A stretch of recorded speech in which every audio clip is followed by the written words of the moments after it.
दोस्तों बहुत बहुत स्वागत है टेक्निकल जेडर। जी हाँ दोस्तों, जैसे कि आप देख रहे हैं मेरी स्क्रीन पे एक फ़ोन है।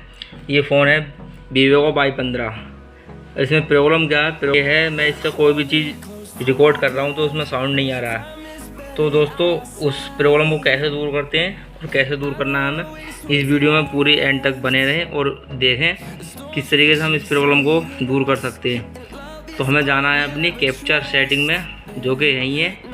ये आप देख रहे हैं, ये जहाँ पर मेरा वो है, ये थोड़ा ब्लर मार रहा है, मैं इसे सही कर लेता हूँ। ये देख रहे हैं आप, मैं यहाँ पर दबाए रखता हूँ तो यहाँ पर इस तरीके से इंटरफेस आया था।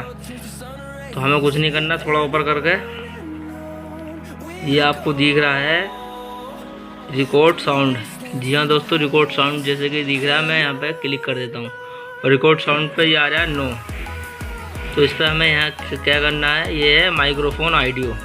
जी हाँ दोस्तों, ये ऊपर से दूसरे नंबर पर माइक्रोफोन ऑडियो, मैं इस पर यहाँ पर ऐसा कर देता हूँ। और जैसे ही मैं कुछ रिकॉर्ड करता हूँ तो आराम से रिकॉर्ड हो जाता है। अगर आपकी भी फ़ोन में ये प्रॉब्लम है तो आप इस सेटिंग को देख लें और इसी तरीके से जैसे मैंने करी है, इसी तरीके की आप अपने फ़ोन की सेटिंग कर लें। तो दोस्तों वीडियो पसंद आई तो वीडियो को लाइक कर दें और चैनल पर नए हो तो हमारे चैनल को सब्सक्राइब कर दें।